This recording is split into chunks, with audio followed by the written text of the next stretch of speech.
Hello, I'm Royce Morales, transformational facilitator, spiritual teacher, founder of Perfect Life Awakening, and my radio show, Listen Up with Royce Morales. I am here today to talk to you about higher consciousness. I was talking in my last video about the three parts of your consciousness, which I call the lower, the middle, and the higher self, also known as fear-based consciousness, logic-based consciousness, and higher consciousness. So today I really want to focus in on our higher consciousness. What is that part of us? What is it about? How does it function? How does it see the world, etc.?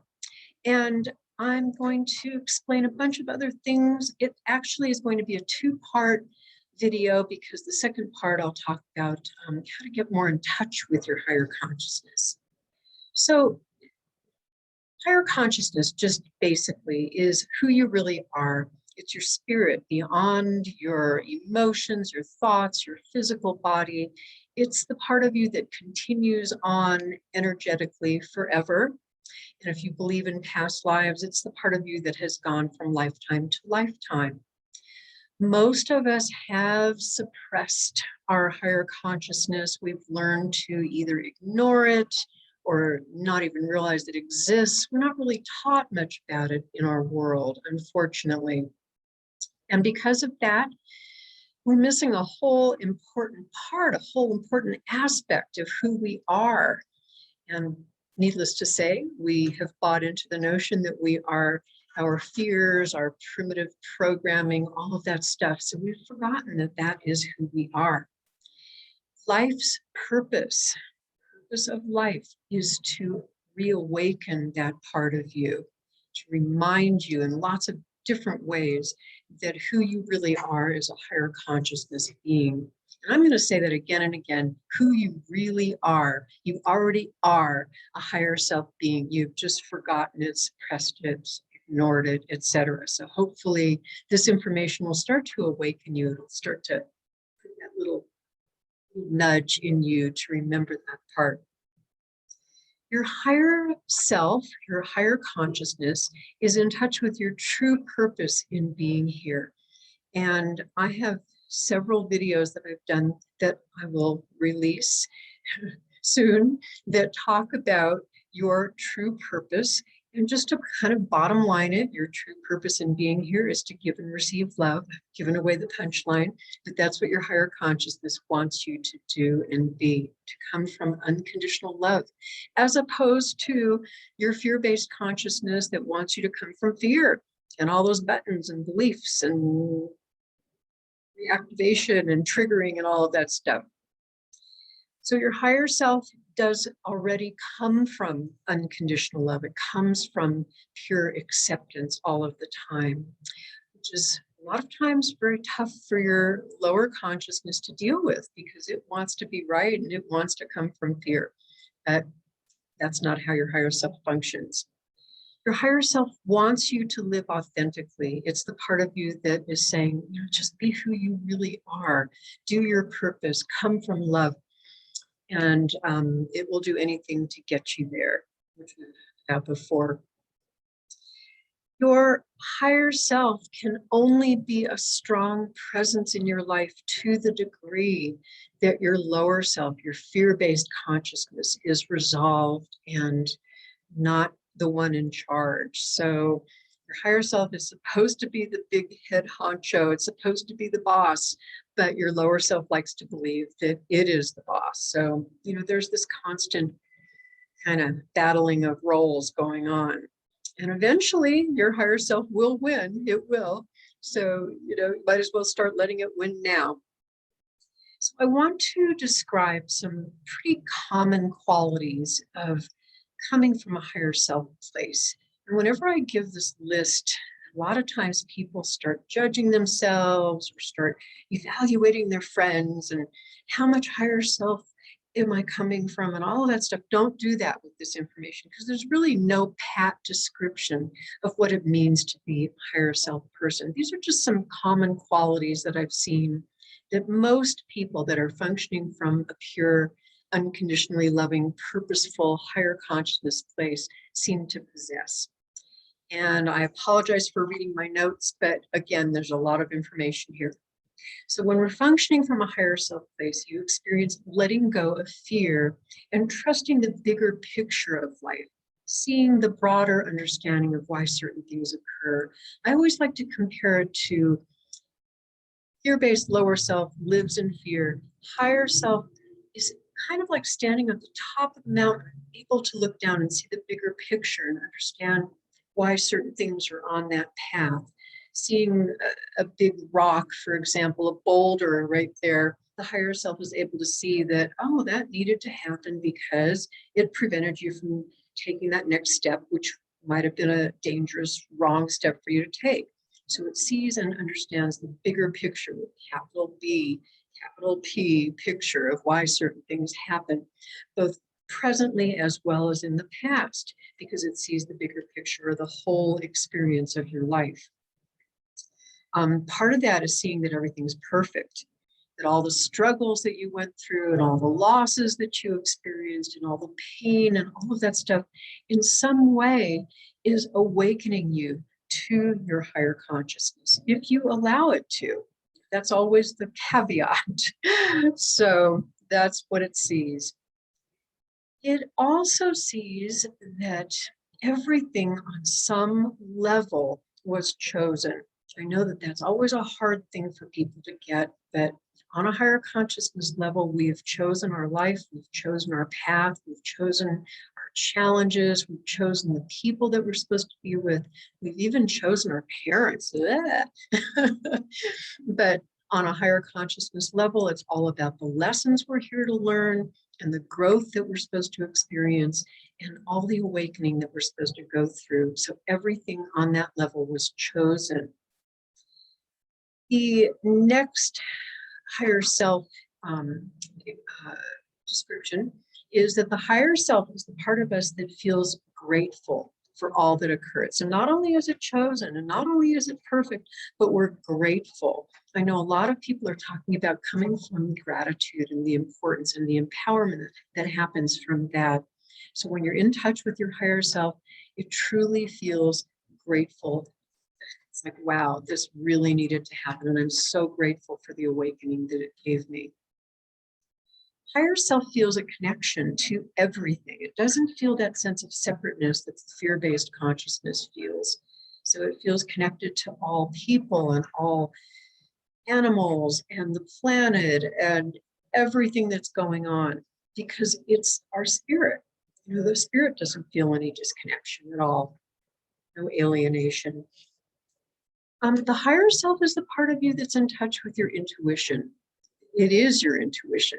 So it's that knowingness, it's that deep sense of wisdom and awareness of what your next step is supposed to be, or what you're supposed to say or do, or who you're supposed to be with. And of course, we are in such denial of all of that. We haven't been taught to honor that part of us. And that is something I talk about in my monthly radio show. I talk about the various aspects of intuition, and I'm sure I'll do a video on that as well.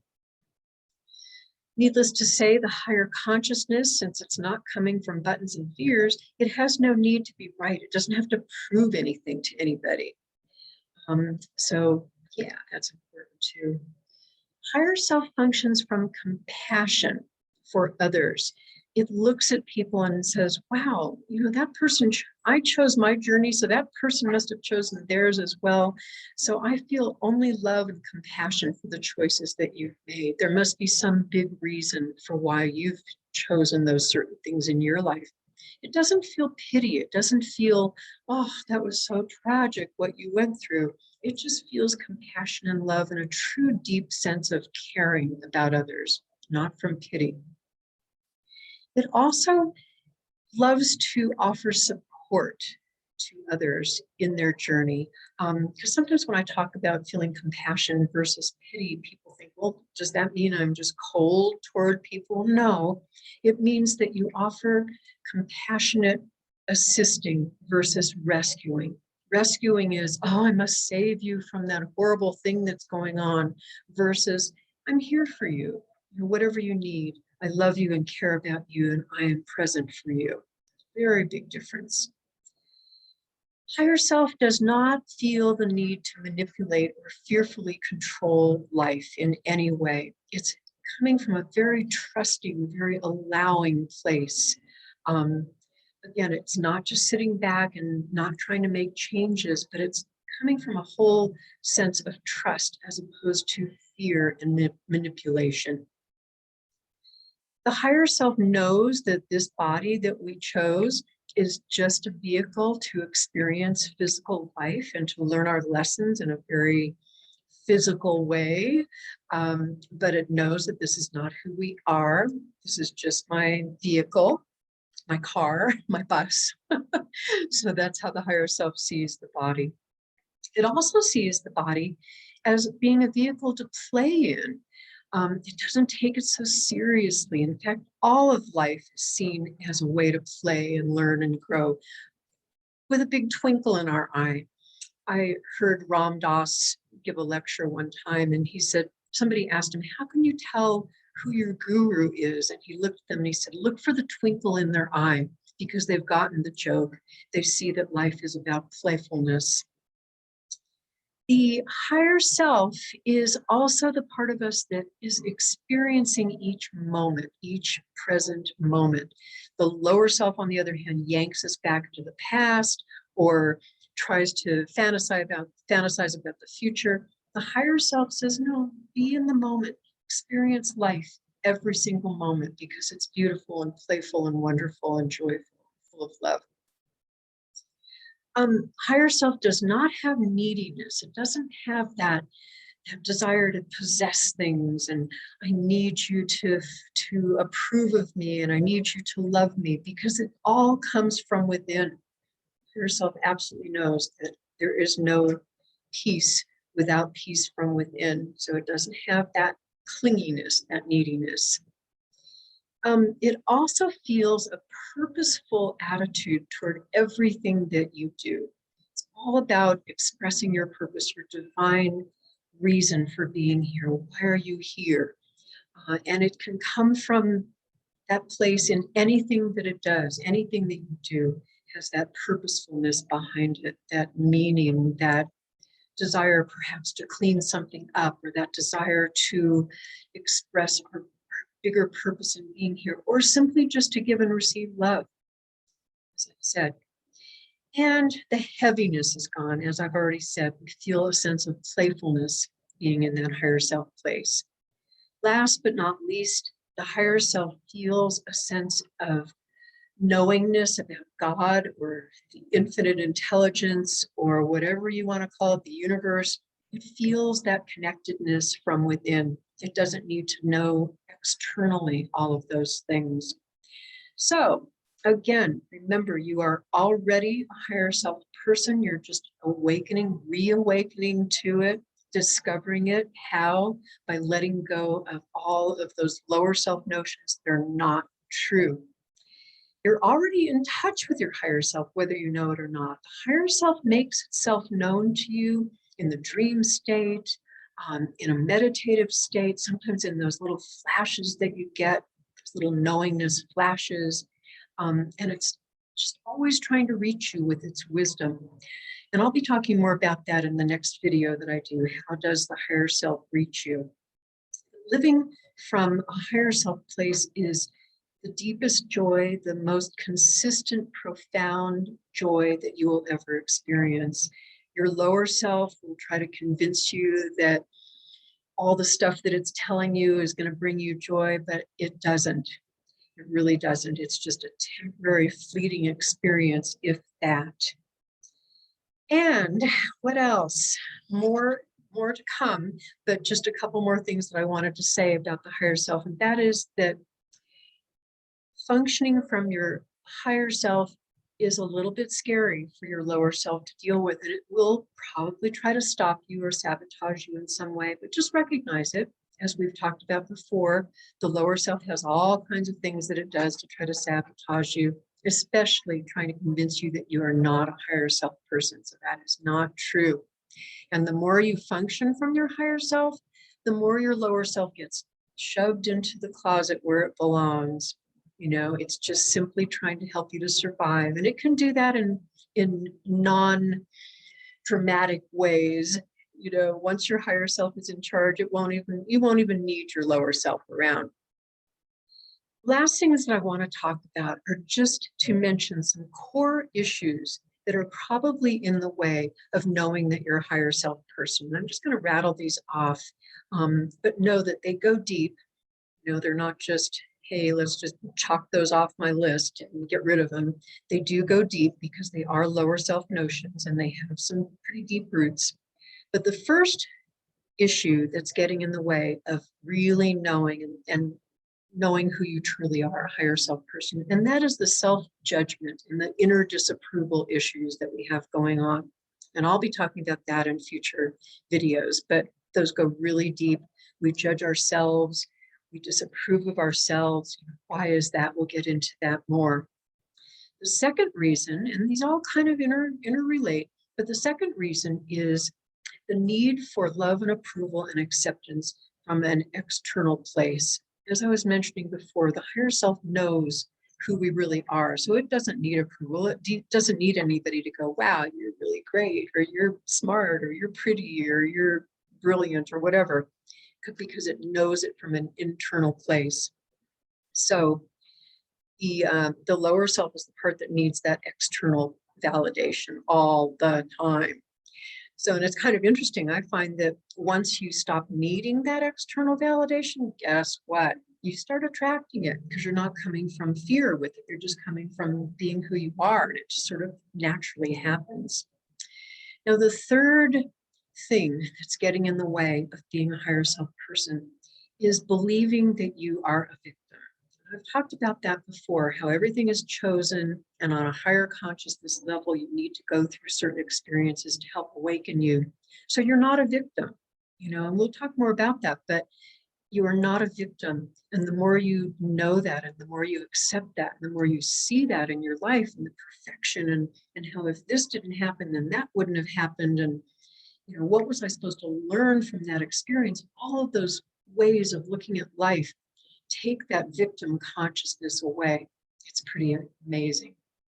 And the fourth thing, which is not really a thing, but I just want to mention that we all have our own individual things that are getting in the way of us knowing that we are higher consciousness. So start to ask yourself, what is it that I am not willing to look at about myself that's getting in the way of me seeing that I truly am an amazing higher consciousness being? So that's all I wanted to say in terms of understanding the higher self. I'll be getting more into it in my next video, so make sure to tune in and get more information about your higher consciousness. Just keep in mind that getting to that higher consciousness place is a true commitment to who you really are, and you absolutely deserve that. You really do. So please follow me on my other future videos. Make sure to hit like and follow. And if you have comments or questions or concerns, leave them in the comment section or reach out to me and I will definitely get back to you. If you're interested in doing some of this deep inner work that gets to the roots of some of those lower self fears and beliefs and decisions and all that stuff that might be running you, feel free to reach out. I'd be happy to work with you. I would love to work with you. Thank you so much, and I will see you next time.